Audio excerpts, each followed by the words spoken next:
Everyone, this is सकीनाली और कैसे बचावाटी आप सभी लोग। तो आज की इस वीडियो में हम लोग बात करने वाले क्लास 11th वाले सभी स्टूडेंट्स के बारे में कि उनके क्लास 11th के फिजिक्स के कौन कौन से मोस्ट इंपोर्टेंट टॉपिक्स है और साथ ही साथ डिस्कस करेंगे कौन कौन से मोस्ट इंपोर्टेंट क्वेश्चन भी आप लोग के लिए रहने वाले। तो चलिए विदाउट वेस्टिंग आवर टाइम हम लोग वीडियो को फटाफट से स्टार्ट करते हैं।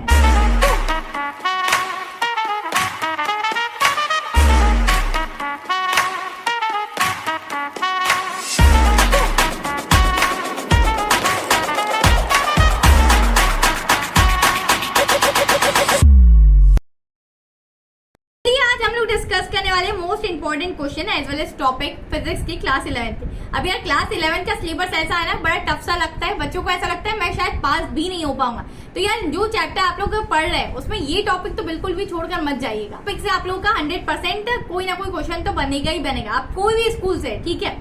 चैप्टर नंबर 1 की बात करते हो तो डायमेंशन एनालिसिस, ये आप लोग देख के जाइएगा। टॉपिक सिग्निफिकेंट फिगर्स, तो ये दो टॉपिक आप लोग के लिए काफी इंपॉर्टेंट है। अगर सेकंड चैप्टर पर चले तो scalar product, vector addition by its rectangular component, तो ये 3 टॉपिक आप लोग के मोस्टली इंपॉर्टेंट है, ठीक है। चैप्टर 3 की अगर बात करो तो प्रोजेक्टाइल मोशन, ये बहुत ज्यादा इंपॉर्टेंट है, साथ ही साथ ये टॉपिक आप लोग के क्लास 12th में भी काम आएगा। तो इसको प्लीज यार सीरियस तरीके से पढ़िएगा, ठीक है, क्योंकि यार यही सारी चीजें आप लोग का फाउंडेशन बना रही है। क्योंकि नहीं तो नीट और जेई में बड़े फंस जाओगे अगर ये सारी चीजें यहीं से स्ट्रॉन्ग करके नहीं चले। क्योंकि यार हम लोग को जेई नीट में मल्टीपल चॉइस के क्वेश्चन आते हैं और उसके लिए हम लोग का चाहिए स्ट्रॉन्ग, बिल्कुल कंसेप्ट स्ट्रॉन्ग होने चाहिए, ठीक है, तब जाके कवर हो पाए। और अगर कुछ क्रैक करना है जेई जैसे एग्जाम या फिर नीट जैसे एग्जाम, तो अभी से पढ़ना चालू कर देना। अब बात क्या आती है कि दीदी हम किस कोचिंग इंस्टीट्यूट में जाए, क्योंकि यार बहुत सारे ऐसे होते हैं कि हमें समझ में नहीं आता कि किस में जाना चाहिए। तो मैं एक चीज ये क्लियर कर दूं, एक तो चीज ये देखो कि तुम कितने कैपेबल हो। अगर सेल्फ स्टडी कर पा रहे हो तो ठीक है, नहीं तो यार हम लोग को ना दूसरों से कम्पीट करना पड़ता है कि जहां पर हम अपनी पोजीशन देख पाए कि मैं कहाँ पर लाइज करता हूँ। क्योंकि हम जब तक टेस्ट सीरीज वगैरह नहीं देंगे हमें नहीं पता चलता। तो तुम कोई एक ऐसी कोचिंग इंस्टीट्यूट में जाओ जहाँ के ऑलरेडी इतने फ्यूचर डॉक्टर्स या फिर फ्यूचर इंजीनियर्स निकल चुके हैं। अगर मैं फ्यूचर डॉक्टर्स की बात करूँ तो नीट का रिजल्ट अभी आया था, मैंने पीडब्ल्यू का जब रिजल्ट देखा तो आई वॉज शॉक्ड। वहां से 20,000 प्लस फ्यूचर डॉक्टर्स निकले। अब बात करूं ऑल इंडिया रैंक 100 के अंदर अंदर 7 बच्चे थे। अगर 700 से प्लस मार्क्स की बात करें तो उनके बिल्कुल 15 स्टूडेंट्स थे। और अगर मैं बात करूं 650 से प्लस मार्क्स की बात, तो वहां पर हमारे 1500 स्टूडेंट्स ने स्कोर किया है। यार आई वॉज लिटरली श्योर कि हिस्ट्री क्रिएट कर रहा है ये तो अगर तुम लोग को जाना है तो ऐसा ही कोई कोचिंग इंस्टीट्यूट ढूंढो। साथ ही साथ मुझे पीडब्ल्यू की एक चीज बड़ी अच्छी लगती है कि इनकी कोर्सेज काफी ज्यादा अफोर्डेबल है। अगर मैं बात करूं तो यहाँ क्लास 11th में अगर आप है तो अगर आप अर्जुना बैच में एनरोल करना चाहते हैं तो आप लोग कर लीजिए। यहाँ पर आप लोग के सारे सब्जेक्ट्स कवर होंगे। जैसे अगर बात करूं physics, chemistry, biology, botany, zoology सभी कवर हो रहा होगा आप लोग का 4,200 रुपीज में। और इंडिया की बेस्ट फैकल्टीज पढ़ा रहे होंगे। वीकली 6 डेज आप लोग की क्लासेस होती है, आप लोग को नोट्स प्रोवाइड किए जाते हैं, शॉर्ट नोट्स मिलते हैं, डीपीपीज मिलते हैं एंड वीकली टेस्ट शेड्यूल होते हैं, मतलब एज पर नीट पैटर्न, ठीक है, कि नीट में कैसा आता है। कोई बच्चा क्लास 12th में और सेम बैच लेना चाहता है या फिर किसी को रिकमेंड करना चाहते हो तो उनको बता देना, उनके लिए लक्ष्य बैच यहाँ पर आ चुके हैं जो कि सेम अमाउंट में रहने वाले। यार ये इतना लीस्ट अमाउंट है ना कि मैं बता नहीं सकती। और उस पर भी कोई डिस्काउंट चाहिए तो मेरा कोड लगा लेना, सिर्फ मेरी फैमिली के लिए एप्लीकेबल है जिसने मेरा चैनल सब्सक्राइब किया होगा। ऐसे की 150, जिससे कि आप लोग को और 150% का जिससे कि आप लोग को और 150 रुपीज का डिस्काउंट मिल जाए। यहाँ पर ड्रॉपर्स के लिए भी बैच है या ड्रॉपर्स के लिए भी ज्यादा पैसे नहीं लिए जा रहे हैं। आप लोग के पास एक नॉमिनल सी फीस है जो कि हर बच्चा अफोर्ड कर सकता है और अपने सपने को साकार भी कर सकता है। 4,400 में ड्रॉपर्स नीट की बैच है, यकीन 2.0। ये उन बच्चों के लिए जिनका नीट इस बार नहीं निकला है बट चाहते हैं कि मेरा नेक्स्ट टाइम नीट जरूर निकलना चाहिए। अब ड्रॉपर्स की बैच में इंग्लिश मीडियम वालों के लिए भी अलग सा मतलब अलग बैच है और हिंदी मीडियम वालों के लिए भी अलग बैच है। तो आप लोग बिल्कुल भी घबराने की जरूरत नहीं कि दीदी हमारे पास बैच कौन सी होगी। हिंदी मीडियम वालों के लिए यकीन नीट हिंदी है और इंग्लिश मीडियम वालों के लिए भी यकीन नीट इंग्लिश बेला आप लोग के लिए अवेलेबल है। बच्चा बाटी अगर आप लोग चाहते हैं इनके कोर्सेज में एनरोल करना तो अभी जाके कर सकते हैं क्योंकि बहुत लोएस्ट प्राइस यहाँ पर चल रहा है। साथ ही साथ कैसे एनरोल करना है तो पीडब्ल्यू की ऐप प्ले स्टोर पर अवेलेबल है, वहां से डाउनलोड कर लेना। क्योंकि यार मुझे पता है बहुत सारे बच्चे सिर्फ अपनी फाइनेंशियल स्टेटस देख के अपने सपना नहीं पूरा कर सकते। तो अगर मेरे वीडियोस के माध्यम से आप लोगों से इतनी इन्फॉर्मेशन जा पा रही है कि अगर आप लोग अपना सपना पूरा कर सकते हो तो इससे बड़ी बात मेरे लिए कोई भी नहीं हो सकती।